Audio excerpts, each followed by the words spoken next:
سلام في فيديو جديد مع سلسلة حلويات العيد.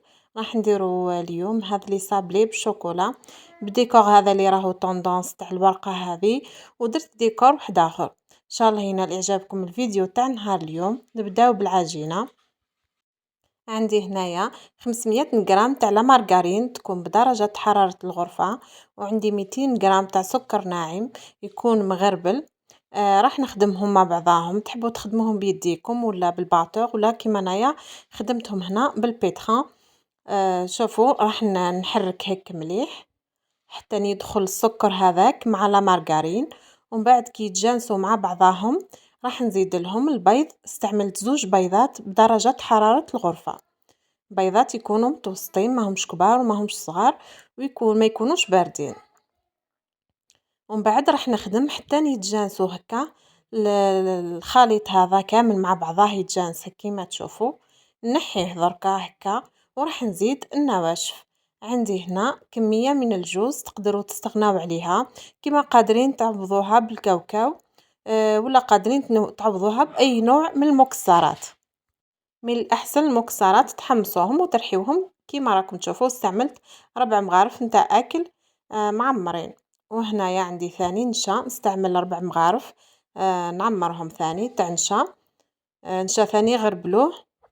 وعندي ثاني 2 مغارف نتاع أكل كيما تشوفوه هكا يكونوا معمرين مليح تاع كاكاو بني مغربل. من الأحسن تستعملوا الكاكاو البني خاطركش الذوق تاعو بنين خير من الكاكاو الأسود، واللي تحب تخلط دير أسود وبني معليش. هنايا درت كيس تاع خميرة كيميائية وراح ندير الفارينة ونشيح بها حتى نتحصل على عجينة تكون متماسكة. ما نجريوش العجينة تاعنا وما نيبسوهاش، تكون كيما هكا. شوفوا كيفاه راح تكون العجينة هكا متماسكة ما تلصقش في اليدين كي نقيسوها هكا. راح نقسمها على 2، وحده راح نحطها هكا في الكيس وحده راح نبدا نفتحها باش نطبعها. من الأحسن كي تفتحوه العجينة تفتحوها في الكيس هكذا باش تتفاداو الزيادة نتاع الفرينة. راح نفتحها هكا كيما تشوفوا في الكيس بلاستيكي، وانا اخترت هذا الشكل هذا. راح نطبعها. شوفوا ثاني السمك تاعها قد ما العلو تاعها كيفاه، ما نديروهاش خشينه بزاف وما نديروهاش رقيقه بزاف. هكذا مع الخميره راح تزيد تطلع شويه. ندخلوها للفرن طيب على 180 درجه، ومن بعد نخليوها تبرد باش نبداو نقلاصيوها. هنايا هذا هو الطابع اللي استعملته تاع الورقه، راهو طوندونس على بالي يعني كامل شفتوه. آه درت هنايا شوكولا ذوبتها في حمام مائي وحطيتها فيه، وكي جمدت نحيتها. وهنايا راح نمروا للغاناش. درت 130 غرام تاع كريمه سائله، وزدت لها 130 غرام مزيج بين شوكولا السوداء وشوكولا بالحليب. نحطوا الكريمه هذيك السائله فوق النار حتى تغلي. كي تغلي نطفيو عليها ونحطوا فوقها شوكولا ونبقاو نحركوا. ومن بعد راح نزيد لها هكا نصف ملعقه نتاع زبده هكا، ونبقى نحرك حتى تذوب هذيك. انا استعملت مارغرين حتى تذوب. راح نحطها هكا في صحنه وراح ندير لها بابي فيلم هكا اون كونتاكت هكذا ونخليها. انا هذه استعملتها درتها ليله قبل باش نزين بها من الفوق. هذا غاناش شوكولا وراح نخليها هكا. انا خبيتها في الفريجيدر وخليتها تبرد، وكي حنستعملها جبدتها قبل شوي. هنايا ثاني هذه استعملتهم من قبل، هذو خدمتهم مش استعملتهم خدمتهم من قبل. هذه عجينة السكر. هنايا كما تشوفوا راني قاعدة نرقق فيها هكا ونقسمها. درتها في الكاكاو خاطرش ما كانش عندي كاكاو اسود ولا ملون بني باش نلون العجينة نتاعي. هو من الاحسن تلونوها ومن بعد ديروها هكا، ولا تستعملوا الطريقة هذه كما استعملت انا. هذه راح تدي لكم شويه الوقت. هنا درتها بيضاء ودرتها في الكاكاو البني وخليتها تشيح. هذه استعملتها يومين من قبل وخليتها تشيح. نرجعوا هنايا للصابلي نتاعنا. شوفوا هنا كيفاه قصيت لابوش تاعي هنا باش نديكوري بها.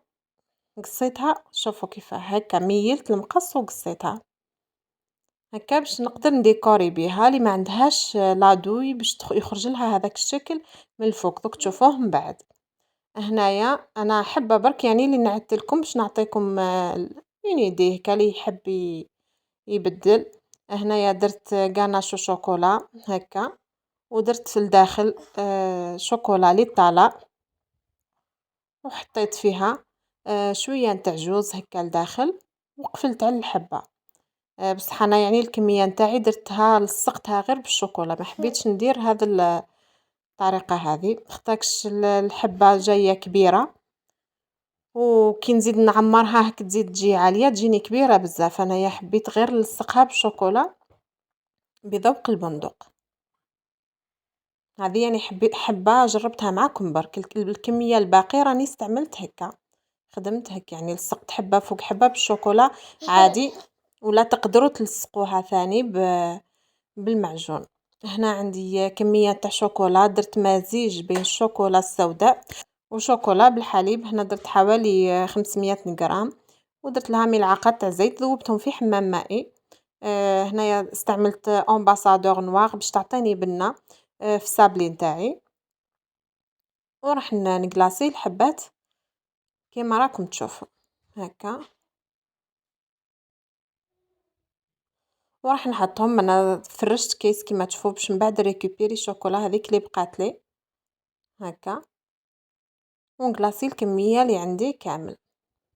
شوفوا هنايا انا هنا خلطت هذا المحلول السائل مع الناكخي باش نلون هذوك الورقات اللي كنت درتهم. المول هذا يعني يتعب خاطركش فيه فرد حبة، يعني تبقاو ديروا بالحبة تاع الشوكولا، ما يعني كي تكون كونتيتي كبيرة ما يعاونكمش. درت هكذا بالبانسو، شوفوا كيفاه ديروا هكا بالبانسو باش تجيكم دوغي كامل هكا. شوفوا كيفاه ندير هكا على الحراف برك. وهنايا راح نعطيلكم الكاناش كيفاه درتو، اللي عندها لادوي هذيك تقدر دير بها خير، واللي ما عندهاش يعني بلا بوش جوتابل جوست تقصها هكا راح تتحصل على الشكل هذا.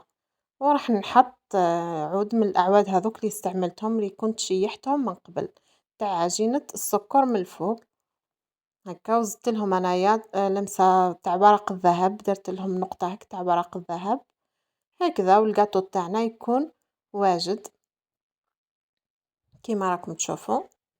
شوفوا هو كي تخدموا مليح تخدموا بالطريقه هذه، يعني تلصقوا الورقات كامل فوق لي صابلي، ومن بعد باش ديروا الناكخي نتاعكم هكذا باش تجيكم اسهل كي تكونوا تخدموا في كونتيتي كبيره، خير من لا تخدموا بالورقه ومن بعد تحطوها راح تقيسوها، والورقه كي تقيسوها تاع الشوكولا تذوب بين اليدين. مليح تلصقوها الساعه هاك ومن بعد ديروا الكمية هذه راح تتحصلوا على 46 ولا 45 حبة، بين 45 حتى ل 46 حبة تاع لي صابلي. والشوكولا استعملت حوالي 500 غرام وبقات لي فضل لي منها شوي، وهنايا درت لها هكا ثاني اللمسة هذه تاع الناكخي هكا. شوفوا هنايا الكاطو تاعنا راهو واجد، بقى غير يعني حطيته في الكيسات ودرته في لابواط، وهنا راح نقسم حبة قدامكم باش تشوفوا يعني لي صابلي لداخل واش يجي خفيف. سورتو الصابلي اللي نديرو فيه الخميرة والنشا راهو يجي خفيف بزاف. شوفوا كيفاه يجي لداخل، هنا راني قربت لكم مليح. آه وصلنا لنهاية الفيديو، إن شاء الله ينال إعجابكم وإن شاء الله تكونوا استفدتوا منه ولو بالقليل. إلى اللقاء في فيديوهات أخرى، وما زلنا مع سلسلة حلويات العيد.